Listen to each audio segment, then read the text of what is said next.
Bueno, muy buenas tardes a nuestra audiencia de charlas con la rectora. Ya esto se está volviendo un espacio habitual, creo que muy cómodo, muy grato para quienes también nos están acompañando. Bienvenidos, bienvenidas en esta tarde bogotana lluviosa de jueves. Estamos con una persona absolutamente maravillosa, una gran amiga que hoy en día es presidenta ejecutiva de Maloca. Yo espero que todos puedan revisar en su memoria cuándo fue la última vez antes de la pandemia que fueron a Maloca, que llevaron a sus familias y qué pedacito de corazón le van a dar a Maloca porque el trabajo que ha hecho es fabuloso y estamos como con todos los temas de artes y cultura pasando momentos duros.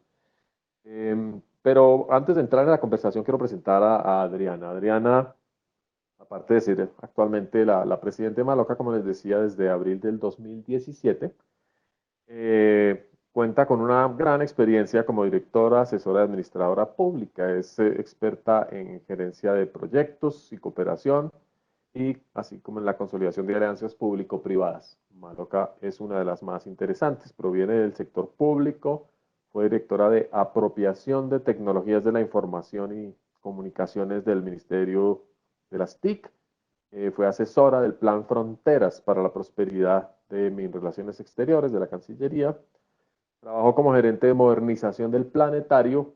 También tienen que confesar si han ido al planetario recientemente. El planetario quedó espectacular en ese proceso de renovación. Eh, y fue asesora del Ministerio de Cultura. Ha liderado muchos proyectos culturales de ciudad. Tiene una maestría en administración de negocios. Es especialista en negociación y relaciones internacionales de la Universidad de los Andes y en gerencia de asuntos públicos del externado. Y finalmente lo más antiguo, comunicadora social y periodista de la Pontificia Bolivariana de Medellín. Bienvenida, Adriana, a estas eh, charlas con la rectora. Gracias, muchísimas gracias, Brigitte. Encantada de estar aquí y bueno, de que tengamos esta charla que me conecta con mi mundo anterior, que era cuando trabajaba en Mintic, pero en ese momento disfruté muchísimo pues este tema que yo lo abordé bajo un capítulo que llamé Antropología Digital, que es un poquito lo que vamos a hablar hoy de violencias digitales, de comportamiento en la red. Entonces, bueno, me encanta seguir teniendo pues alguna oportunidad de hablar todavía de ese mundo y bueno, gracias de nuevo por esta invitación.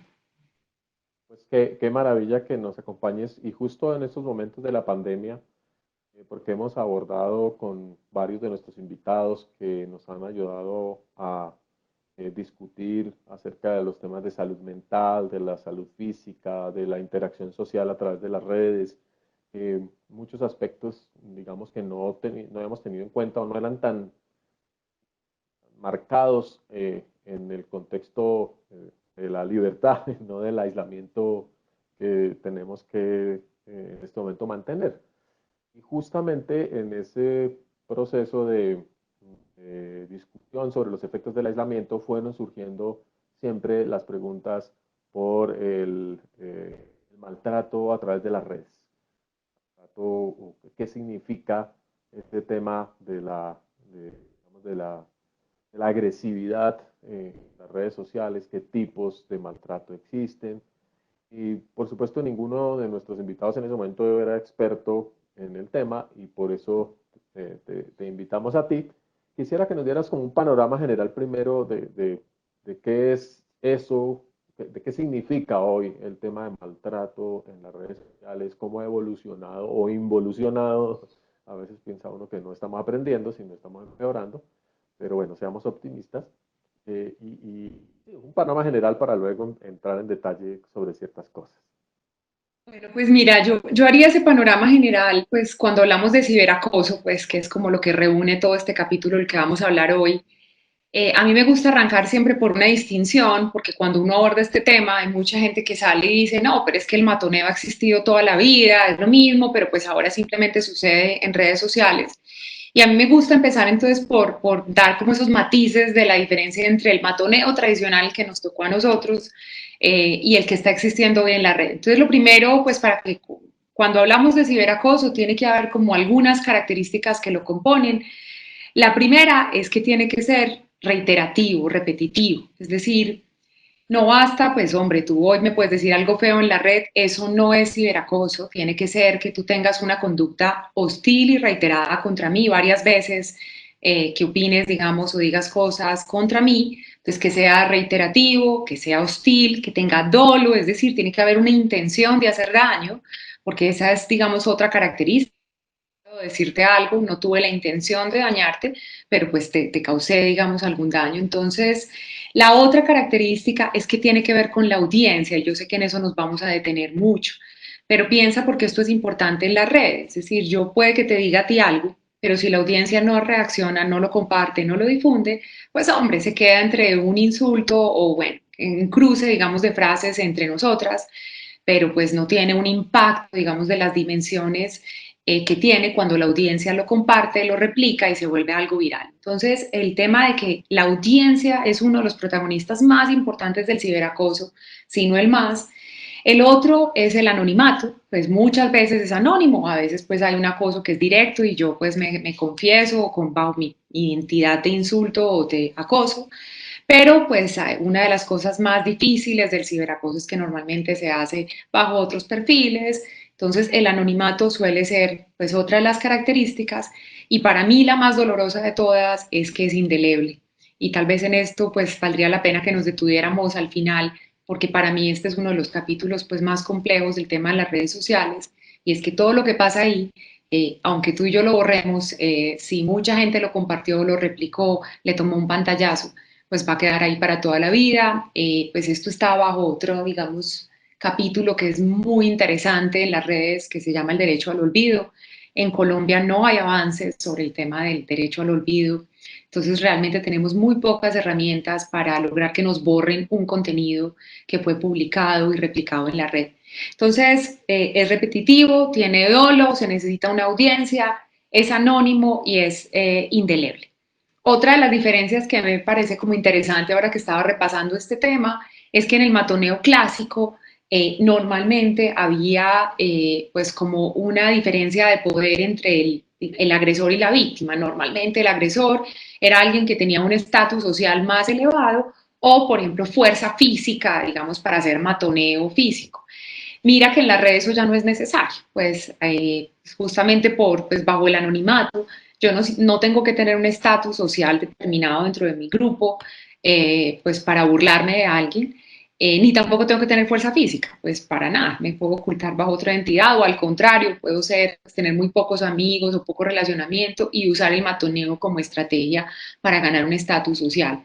Entonces, ahí, digamos, yo arrancaría a marcar esa diferencia y el carácter reiterativo, Brigitte, es importante porque esto es lo que suele abultar muchísimo las estadísticas de acoso en la red. Todo el mundo piensa que esto es un fenómeno supermasivo, que a todo el mundo lo están acosando. Y eso pasa cuando las encuestas preguntan, ¿a usted lo han acosado o lo han insultado alguna vez en la red? Todo el mundo levanta la mano. Pero cuando tú haces bien la pregunta y dices, pero ha sido reiterativo varias veces con intención de dañarte, ahí entonces ya muchos bajamos la mano y estadísticamente no es tan alto como suele pensarse.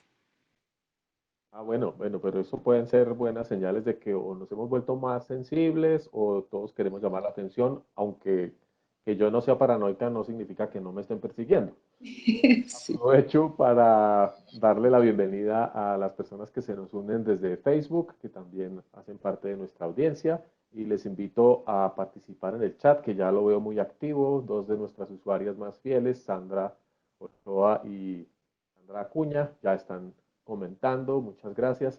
Y invito a las demás personas a que también se unan a la conversación. Yo soy muy activa en las redes, he ido aprendiendo, no soy no, trato de ser prudente y de generar pedagogía, pero indudablemente una de las cosas que más me llama la atención es la violencia verbal, digamos, así no como en el colegio que siempre había alguien que te tiraba las gafas al piso y se paraba encima de ellas y te tiraba el balón a la zanja llena de agua.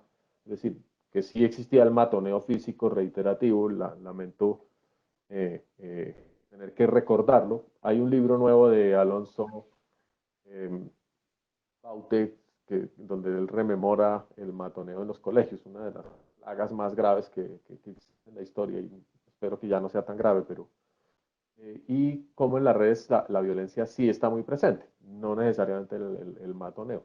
Como venías diciendo, entonces las estadísticas cambian, las estadísticas se ajustan. ¿Qué estadísticas hay del tema? Pues mira, Brigitte, cuando yo estaba en Mintic hicimos un trabajo muy interesante, un marco teórico que construimos con corpovisionarios. Ellos nos ayudaron, pues en la dirección que yo estaba en Mintic lo que hacíamos era justamente mucha pedagogía del uso de las redes y teníamos un programa pues muy dirigido como al uso responsable de la red. Entonces nos asociamos con corpovisionarios y lo que ellos hicieron fue recogernos básicamente toda la bibliografía disponible sobre el ciberacoso. Entonces te cuento cosas como interesantes. Pues lo primero es que esto es un fenómeno reciente. O sea, cuando tú te pones a mirar toda la bibliografía de Scopus, pues como lo que hay en términos académicos reunido, esto empezó a aparecer apenas por allá en el 2012, empezaron a hacer publicaciones, investigaciones, siempre han sido las ciencias sociales y las que han abordado, digamos, este fenómeno, puntualmente la psicología.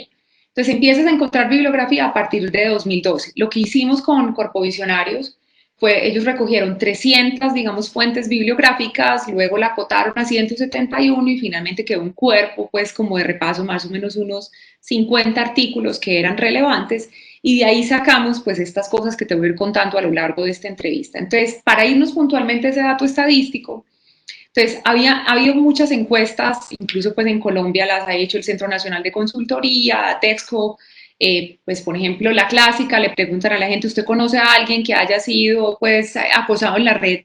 El 30% de las personas contesta, yo conozco a alguien que ha sido acosado, y sube muchísimo más la estadística cuando se trata de jóvenes entre los 14 y los 17 años, dicen yo conozco, el 41% conoce a alguien que ha sido acosado. Pero en esta bibliografía que repasamos, el estudio más serio fue uno que se hizo en 7 países de América Latina.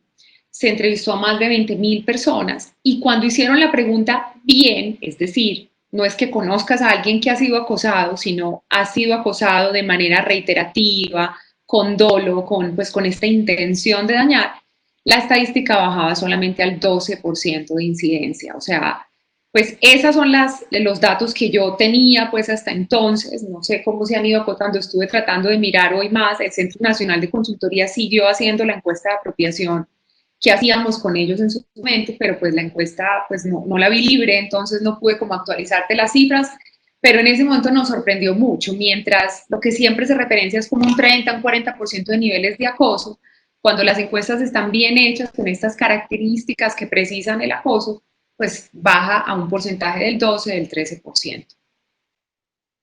Y yo creo que sería difícil, y he estado pensando en ese momento, digamos, en mi experiencia personal, y pudiese contestar fehacientemente a algún tipo de acoso, y uno pensaría, sí, yo conozco a unos 10 personajes que son como los que todo el mundo odia, digamos, Sí.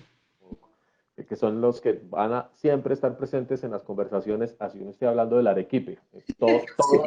Todo es culpa de los nombres que sabemos, de los políticos que sabemos, y normalmente son personajes, digamos, de la vida eh, política colombiana que están muy expuestos, que por supuesto, a menos que se conviertan en un mecanismo de incitación al odio o una amenaza real a la vida y al bienestar de las personas, pues normalmente tampoco van a reaccionar. Lo que de todas maneras libera una gran carga de lenguaje, tanto gráfico como sobre todo escrito. La gente no se graba videos insultando porque se pone muy en evidencia, pero sí el texto se ha vuelto supremamente punzante, ¿no? Y es difícil trazar la diferencia entre ironía, sarcasmo, el tono en muchos escritos y muchas redes es complicado de establecer. Es tal vez algo que se le escapa sobre todo a los jóvenes. Los jóvenes sí creo yo que son muy vulnerables en estos espacios porque están aprendiendo a comunicarse. Eh, Tal vez no, o no los estamos preparando bien en términos lingüísticos, en términos de capacidades de comunicación, pues llegan a la universidad con serias deficiencias de lectoescritura. Entonces, entender un mensaje relativamente cifrado en Facebook o relativamente híbrido entre una gráfica y un texto puede ser, puede ser amenazante. Entonces, no, no es que haya más acoso, tal vez, sino hay menos pedagogía para comunicarnos en una nueva arena, digamos, en un nuevo... ¿Qué piensas de eso? Sí, y yo creo que ahí estás tocando algo importante, Brigitte. Mira, lo que pasa a través, sobre todo, del texto escrito, que es lo que tú estás diciendo, es que olvidamos que la comunicación, pues, humana es mucho más compleja que la palabra, ¿cierto? O sea, la información que transmiten las palabras, por ahí hay un estudio, digamos, muy citado y después dicho que muy mal interpretado, pero hablemos de eso, pues ese estudio decía que solamente el 3% de la información es lo que uno comunica en palabras, ¿cierto? El resto de la información la comunicas con tu lenguaje no verbal, con el cuerpo, con la ropa, con las microexpresiones de la cara, con la forma en que miras. Y esto es importante, es porque esto es está directamente relacionado con la empatía.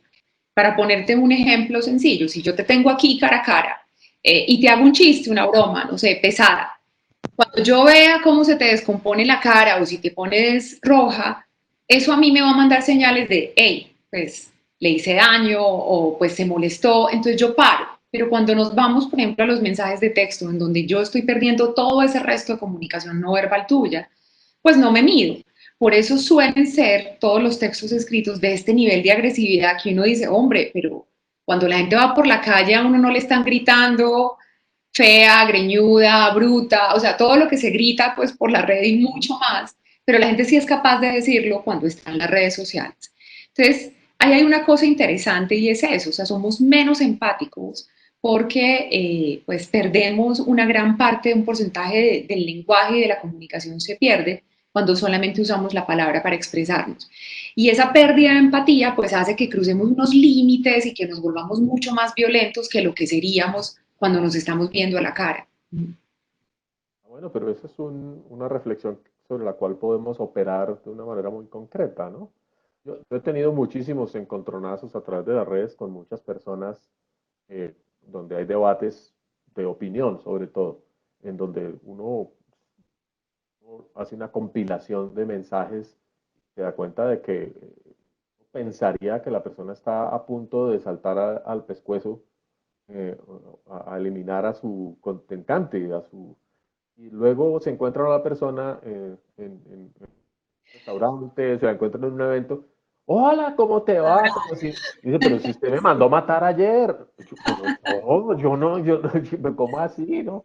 Hay un tema, digamos, sí, novedoso, y dentro de nuestra audiencia alguien dice, indudablemente tendríamos que mejorar la pedagogía de participación en las redes. Incluso yo me atrevería a decir que la formación artística, la poesía, todo este tipo, digamos, de educación literaria debería ser cada vez más importante porque las redes, cuando yo empecé en Twitter, a uno le parecía una obra de arte hacer un haiku y se demoraba uno minutos enteros componiendo una frase. Ahora esto es como apaleando gente todo el día.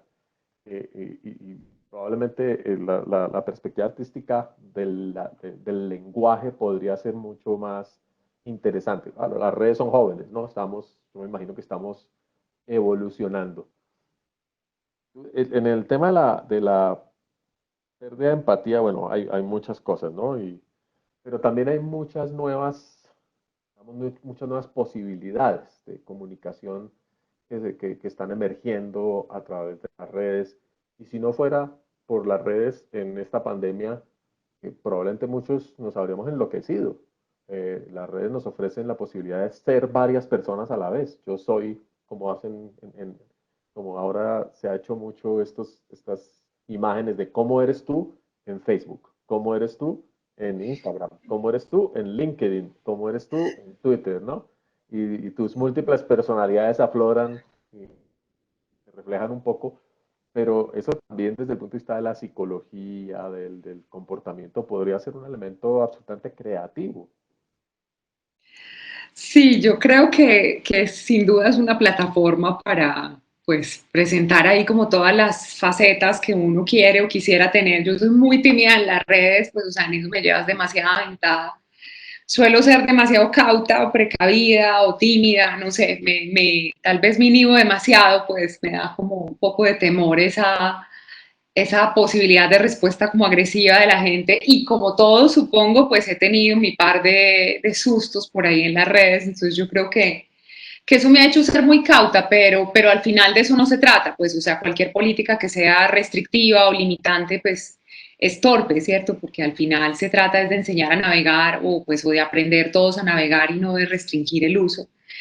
Y pues pensando en esto que me decías, hubo tal vez otra frase que encontré pues por aquí repasando mis notas de esa entonces, y era otro fenómeno que me parece interesante y es la desconexión moral. Es decir, hablaba de los seres humanos, solemos como relajar en nuestros estándares morales cuando infringimos crueldad a los demás, ¿cierto? Entonces, eso lo hacemos como a través de dos vías, o deshumanizando a la víctima, pues muchas veces este no se parece a mí, es de otra categoría, o es de otra especie, yo qué sé, o la otra es cuando diluimos nuestra responsabilidad pues en el público. Entonces, aquí un poquito para meterme en el tema de las audiencias, es cuando yo, digamos, te invito y, digamos, un cuerpo de gente me respalda y empieza también a dispararte a ti, entonces yo ya diluyo la responsabilidad de lo que yo hice, de que te causé dolor o crueldad,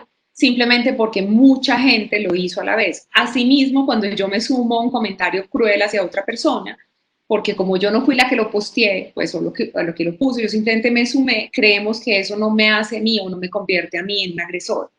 Y de ahí entonces, pues este tema de las audiencias que estaba en el título de nuestra conversación, que hablando un poquito de cómo podemos, bueno, yo no sé si prevenir, intervenir o hablar por lo menos del tema de la violencia digital, es que pues al final solo se convierte en una forma más violenta o muy violenta, es cuando las audiencias viralizan o comparten el contenido.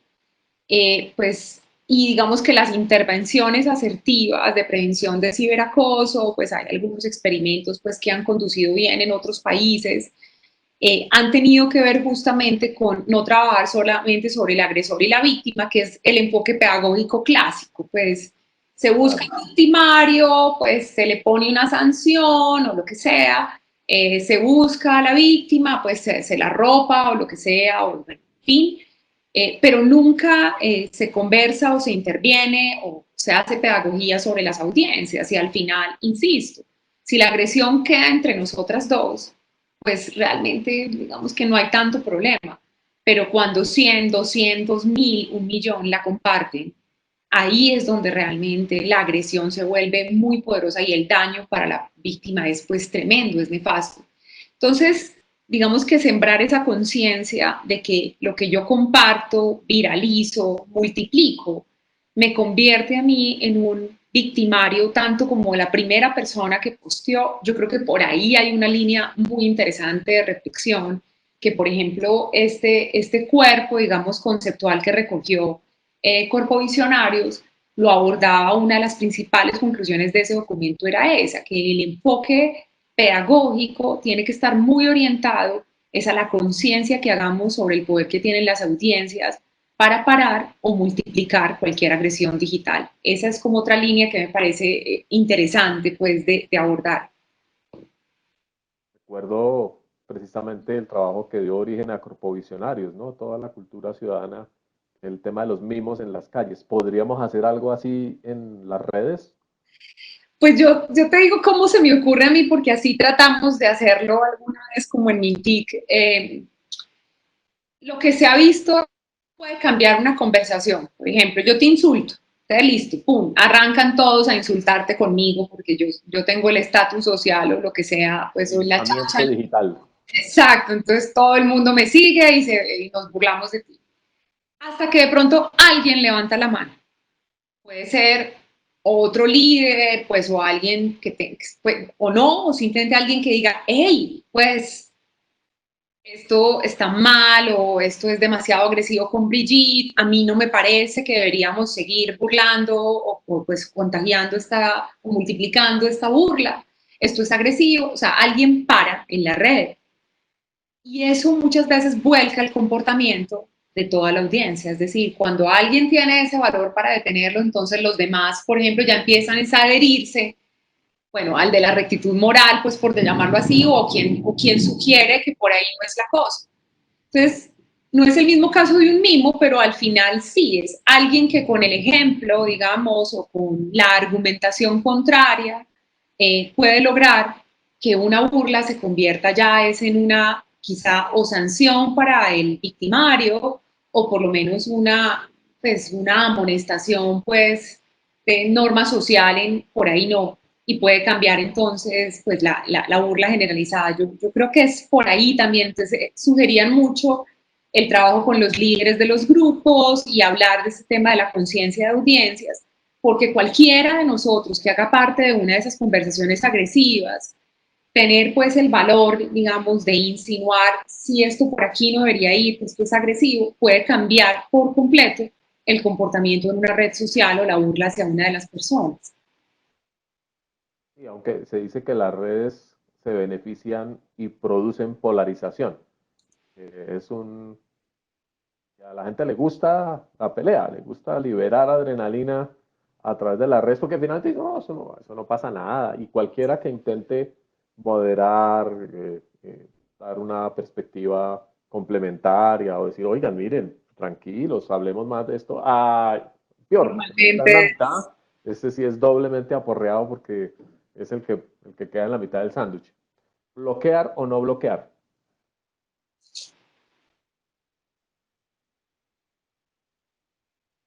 pues depende. Si te lastima, yo sí creo que esa es la libertad individual, pues, o sea, ahí te estoy hablando no desde la teoría, te estoy hablando desde Adriana Correa, pues yo creo que una persona que me lastime, pues hay que bloquearla, pero ojo, porque si el comportamiento es punible, porque eso es otra cosa que la gente suele desconocer en la red, o sea, que lo que se hace en la red no tiene ninguna implicación, digamos, penal o legal, eso es completamente falso, o sea, el acoso es acoso en la red y también, digamos, de manera física, entonces, y acuérdate que esto puede llegar a ser incluso penal, depende del tipo de daño que causes. Entonces, iba a decirlo el bloqueo, es que cuando se trata de una conducta, digamos, denunciable, pues debes tomar pantallazos, guardar la evidencia, porque es el error, digamos, más frecuente de las personas que son acosadas. Bloquean al acosador, entonces eliminan la evidencia que tienen y después no pueden hacer una denuncia posterior, pues a través de todos los canales que hay para denunciar acosadores en las redes sociales. Pero bueno, ya desde el punto de vista personal, si no estamos hablando pues de ningún tipo de acoso que tenga pues como esta implicación penal o legal, pues, yo pues bloquearía, pues no sé, no sé, tú eres más curtida que yo pues manejando redes y gente y tolerando, pero yo sí creo que si hay algo que te lastime, digamos, de una manera muy reiterada, pues para qué escucharlo, ¿no? No sé.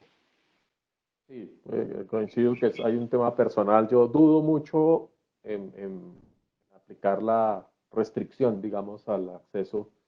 Creo que he bloqueado a una o dos personas en toda mi vida por insultos reiterativos y por y sobre todo, la incapacidad de establecer un canal de comunicación alternativo, ¿no?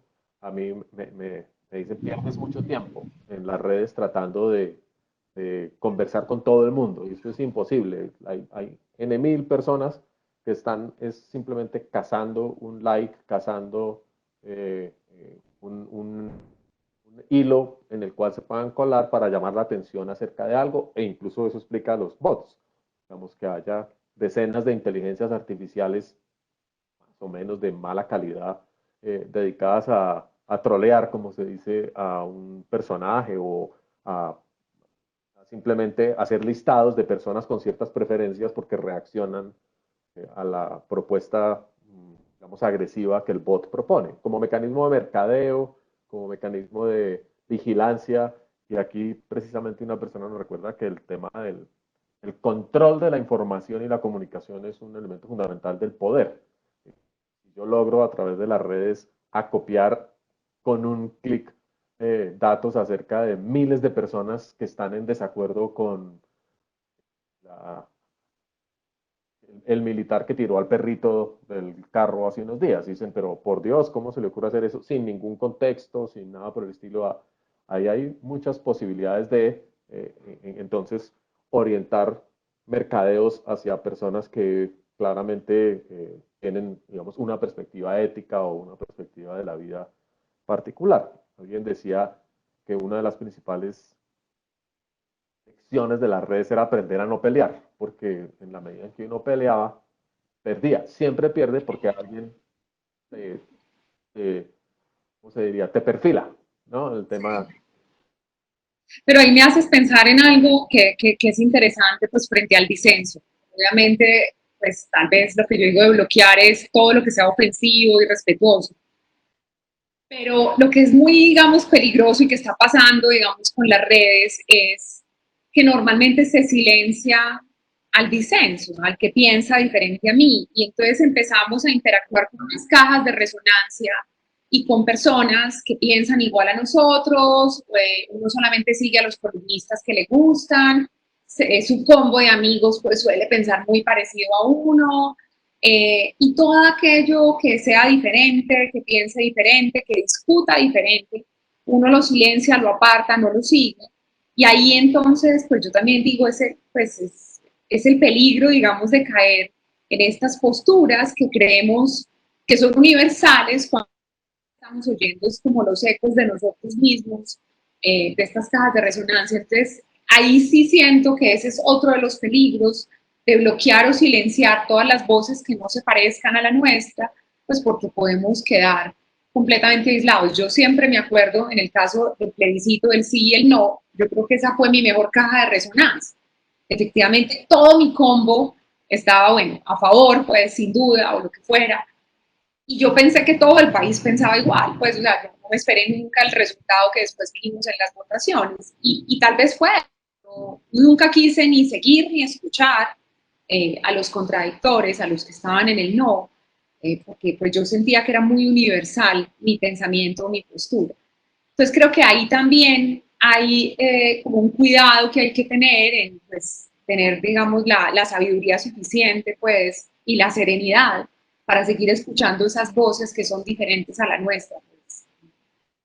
Yo creo que eso es importantísimo como parte del proceso pedagógico y de una ética de las comunicaciones y de la democracia digital.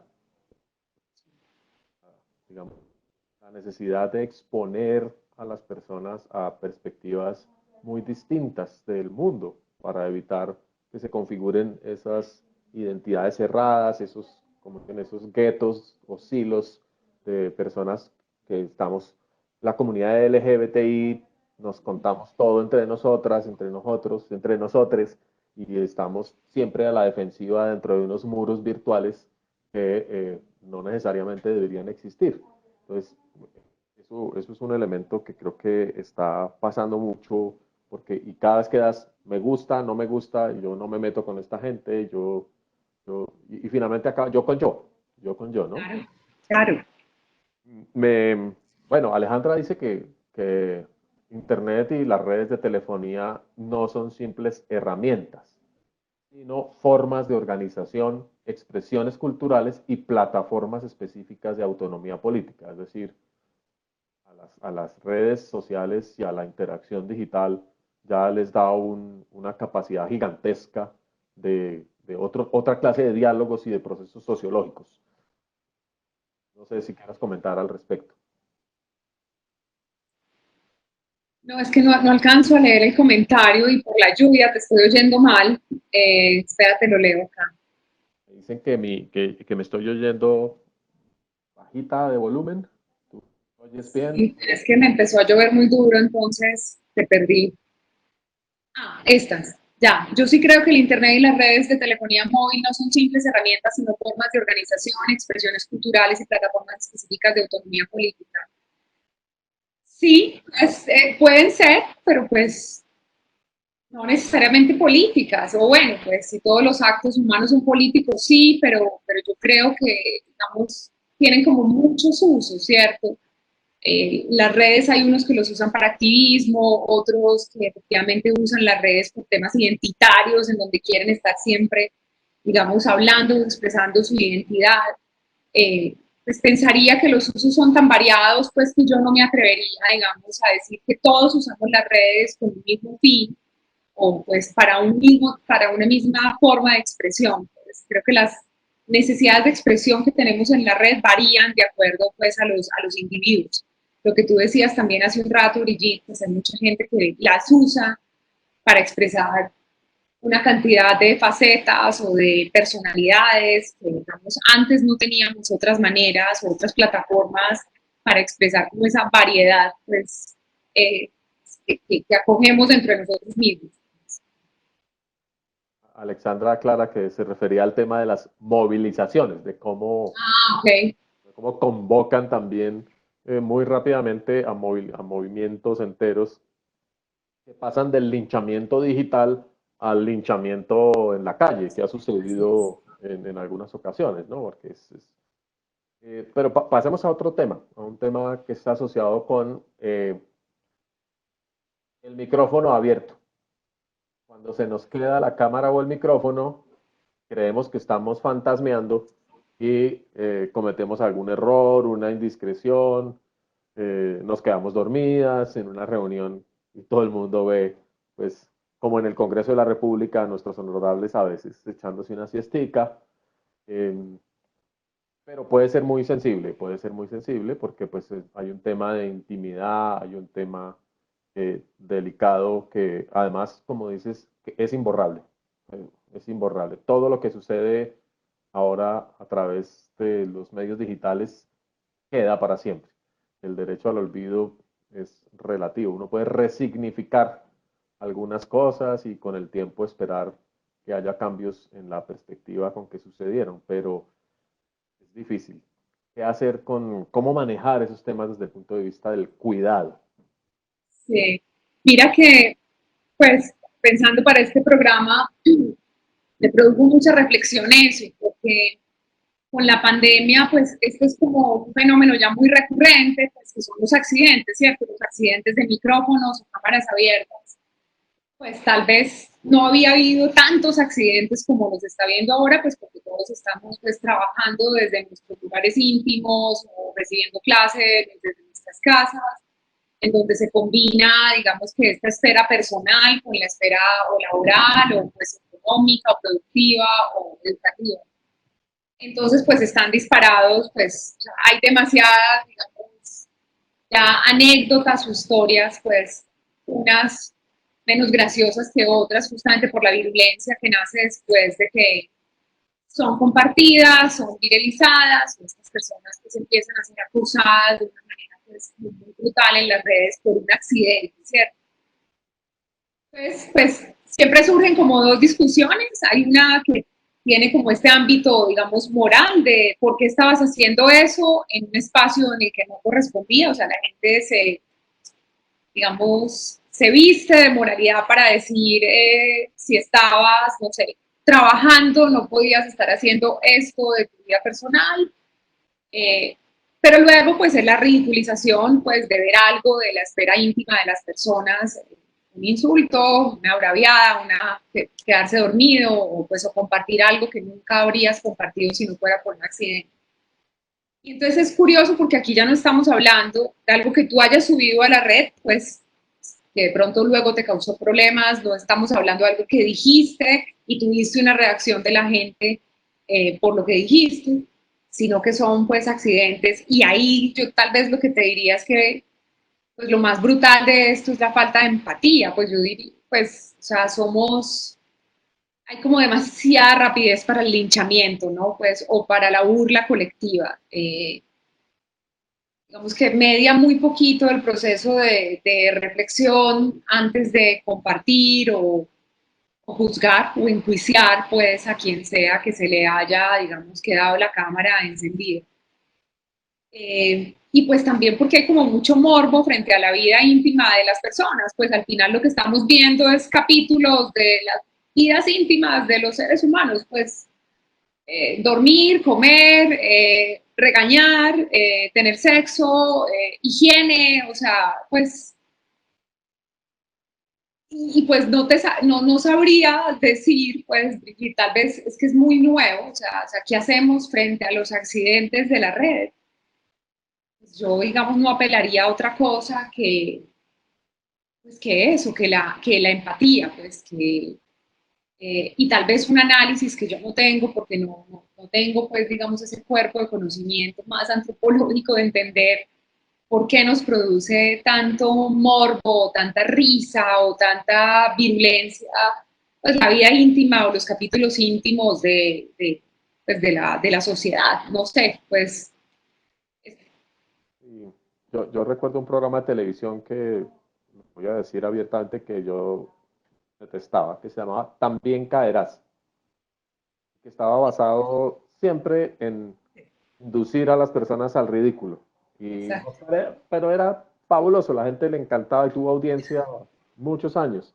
Y yo lo veía y no me causaba ninguna gracia. Pensaba, pero a ver, ¿cómo poner a una persona en una situación incluso de peligro a veces o Sí. molestarla? Hoy en día eso me parecería inaceptable, pero no, es como un estadio del humor. Y por eso lo recordé porque una de las personas que nos está viendo pregunta cómo diferenciar entre una broma a una agresión disfrazada de broma. Porque la gente dice, no te lo tomes a pecho, eso era una broma, pero detrás realmente había pues, el inconsciente del chiste, ¿no? El significado del chiste, qué tan, y público, ¿no? Porque ya no te lo estoy diciendo ante una audiencia de 20 compañeros en un salón, sino de 20.000 personas en el mundo, o si es hispanohablante, pues puedes tener hasta 200 millones de likes por una cosa de ese tipo. Entonces ya es apabullante. Sí, y es que está, como me hablaste de esa ambigüedad que mencionan aquí en el comentario de cómo diferenciar entre una broma y una agresión, pues justamente en este repaso conceptual pues, que hizo Corpo Visionarios, hablaban mucho que la percepción de los jóvenes era esa, para ellos era muy difícil distinguir, o sea, era muy ambiguo, sí, pero es que era una simple broma, y luego esto se volvió pues de un calibre que me dijeron que estaba agrediendo, o sea, para ellos es como una cosa mucho más cotidiana que hace parte de las bromas del día a día y nunca saben cuándo, digamos, eso se puede convertir en una agresión muy compleja. Y yo no pensaría que solo para los jóvenes, tal vez la brutalidad de las burlas, uno solo, digamos, entiende el alcance de algo que uno compartió cuando sucede un fenómeno como el que acaba. De pronto, una broma compartida que uno creyó que era un chistecillo, o sea, el daño que hiciste ya es pues exponencial y nunca lo mediste, digamos, o nunca pensaste la fuerza que podía tener compartir un contenido como es. Entonces, pues yo creo que hay, es como un recorrido por andar, lo que tú decías al principio, esto es un fenómeno reciente, si bibliográficamente apenas lo hemos empezado a estudiar desde la academia, desde el 2012, creo que todos nos hemos ido entrenando como en esta conciencia de tal vez de cuánto daño puede hacer una publicación que uno comparta.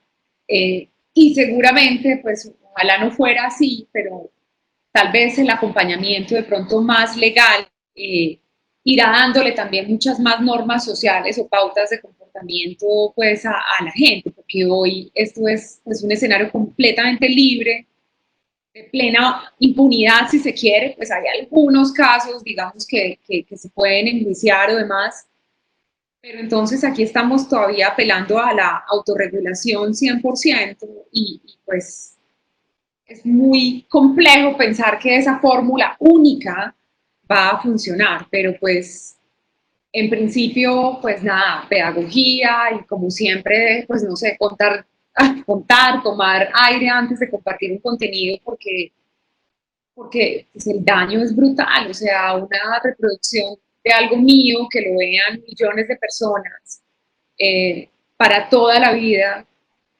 pues eso no tiene cura, pues además no hay a dónde huir, que esa es otra diferencia del matoneo de la escuela, o sea, el matoneo de la escuela clásico se acababa en la escuela, el niño, la persona llegaba a su casa y pues ahí estaba protegido al menos por unas horas. Pero el matoneo de las redes no descansa, es 24 horas para toda la vida.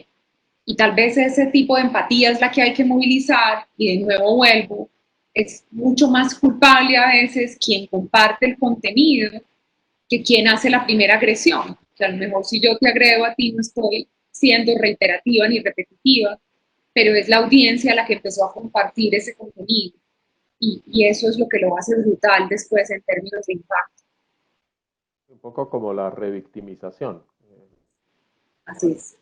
Sea, esa clase de delitos, digamos, de acoso, delitos que son contra la intimidad, contra la salud mental, que si son expuestos implican una repetición del evento original y paulatinamente un empeoramiento, es indudable porque la cadena llega a eso. Eso yo pienso que requiere mucha intervención deliberada hoy en día de la academia. Deberemos llegar a algún tipo de nuevas perspectivas, las cuales o bien también entendamos que estamos cediendo un poco de soberanía sobre nuestra intimidad y que así somos todos, un poco estamos más desnudos ante el mundo de lo que estábamos antes y pues finalmente somos humanos y eso es algo que podría llegar incluso a hermanarnos un poquito. Todos tenemos cuerpos, todos tenemos hábitos, todos tenemos mañas y cometemos errores. Creo que puede ser muy importante. Incluso eh, tenemos ahora a Catalina Botero en Facebook como en una nueva institución que instaura esta red para moderar contenidos. ¿Qué piensas de ese proceso, digamos, de gobierno que está emergiendo para por lo menos estas grandes redes que son, digamos, comerciales finalmente? Pues me parece, digamos, interesantísimo, necesario, pero primíparo, pues sin duda empezar a gobernar pues un escenario pues como Facebook pues, y a regular un comportamiento tan universal, ¿cierto?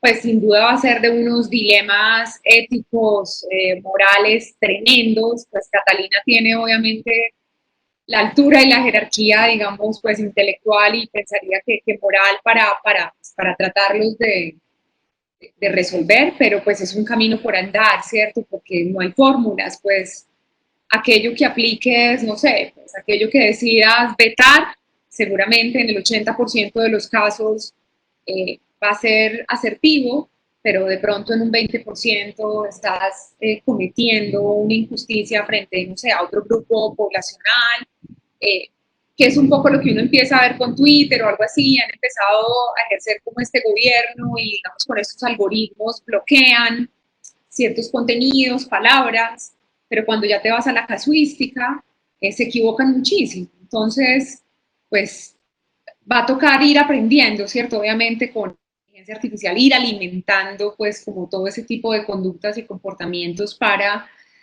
no parametrar, pues para no generalizar, ¿cierto? Porque va a ser muy complejo en digamos, consumidores universales tomar determinaciones pues, o reglas de juego para todo, digamos, el planeta.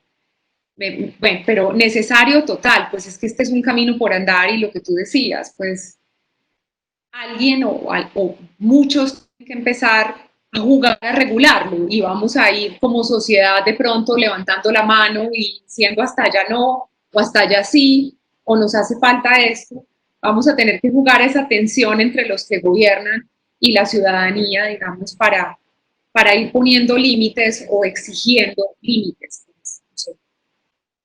Bueno, por lo menos Twitter bloqueó al presidente Trump. Por, Twitter recientemente bloqueó un mensaje del presidente Trump aduciendo que Sí, sí. invitaba a la violencia. Y esto, por supuesto, se volvió una guerra global entre la red y el presidente. Y eso da un ejemplo también pues, de luchas de poderes. Finalmente, la prensa siempre fue el cuarto poder, ¿no? Claro. Y creo Creo que estamos encontrando un espacio de crítica un poco descarnada, un poco eh, desaforada, pero como dices, porque se trata de una herramienta relativamente novedosa. Hay personas que están pidiendo si puedes El nombre. compartir el nombre, sí, lo puedes poner aquí en el Lo voy chat. a poner aquí y en su momento nosotros lo colgamos en la página de Mintic, en la dirección de apropiación. Debe estar todavía ahí, pues, pero aquí lo estoy compartiendo, claro que sí. Bueno, y finalmente estamos, bueno, estamos por completar nuestro tiempo. Quería pedir tu visión acerca del tema de la sesión de soberanía en la intimidad. La pandemia nos ha puesto de frente ese dilema. Entregamos los datos a Corona app, de dónde estamos, con quién estuvimos, en qué motel estuvimos, o si nos escapamos a pasear por el campo cuando debíamos estar haciendo la tarea, o los datos de nuestra historia clínica, o nuestros hábitos al dormir, al cocinar, hábitos de compra. ¿Hasta qué punto tenemos que tener cuidado con el perfilamiento o aceptamos ser parte de ese sistema de vigilancia, como dice Alexandra, el Big Brother, que está pues a la vuelta de la esquina? Y en cada sociedad es distinto, pues China ya lo tiene establecido y funciona así, pero muchas otras democracias liberales pues no lo consideran indudablemente una situación deseable. Pues Brigitte, este punto a mí me incomoda demasiado, pues tengo que decir que en la pandemia ha sido quizá lo que más me ha incomodado, pues esa tensión pues que tú hablas entre la pérdida pues de la libertad y de la autonomía versus un gobierno que te vigile. En este caso, pues como empiezan todas las dictaduras o, digamos, o formas de gobierno autoritarias, yo creo que siempre empiezan por una buena causa, pues qué mejor causa que la salud, pues qué mejor causa que el cuidado de todos, que la prevención de la muerte, además pues porque todo nos lo ponen como en esa ecuación de vida o muerte, cuidado de los adultos mayores, protección de los menores, entonces, cuando todo lo llevan a ese lugar, pues es muy tentador ceder, ¿cierto? Ceder eso, mis movimientos, mis libertades, mi vigilancia. A mí me cuesta demasiado, yo creo que yo pues, soy más de la orilla de, pues creo que los gobiernos tienen que apelar más a, pues hombre, a la autonomía, a la capacidad de los ciudadanos de tomar decisiones sobre su bienestar y el bienestar de los demás. Eh, lo triste es que siempre que uno está en Latinoamérica o en Colombia, pues sale un montón de gente diciendo eso no se puede en países como los de nosotros, aquí nadie cumple la norma. O sea, siempre no se puede porque somos latinoamericanos o porque somos colombianos o porque somos más caóticos y más desordenados. Yo creo que el ejercicio, pues como gobierno, tiene que ser, pues, infinito, pues apelar a esa capacidad de la ciudadanía de tomar sus propias decisiones, porque a mí me enfada, pues me enfada y me cuesta muchísimo la vigilancia, pues. Y además, insisto, esta vez es la salud, pero con todos los datos que ya tiene este gobierno, así sea un gobierno en el que uno confía muchísimo, supongamos que yo tengo una confianza enorme sobre mi alcaldesa hoy, esa data es perenne, pues, es decir, el siguiente gobernante de la ciudad lo va a tener, sin duda el presidente o el que sigue, eh, y pues, ¿qué va a pasar entonces con esa información? Pues de aquí en adelante ya tienen todo sobre mí, y hoy será por la salud y el bienestar comunitario, pero mañana puede ser por un proyecto, eh, pues, no sé, con el que yo obviamente no esté de acuerdo, o, pues, o que beneficia a muy pocos, o que privilegia a pocos, no lo sé. Entonces, en esa tensión yo no, me cuesta muchísimo, la anticipó Harari como en lo primero que escribió, él estuvo como esa visión de ver que esta iba a ser seguramente una de las tensiones más complejas de la pandemia. Y fue llegar a este Big Brother en muy poco tiempo, pues, o sea, todo se aceleró, ¿cierto? en 3 meses compartimos tanta información, pues que ya eso es como, ya no podemos retroceder, o sea, ya está ahí, ya saben todo sobre nosotros. Información sobre la salud, además, que siempre se ha hablado mucho y después, por ejemplo, en términos laborales, ¿qué quiere decir mi hoja de vida, mi expediente de salud? Pues me van a rechazar porque tengo, no sé, una enfermedad autoinmune, porque, yo qué sé.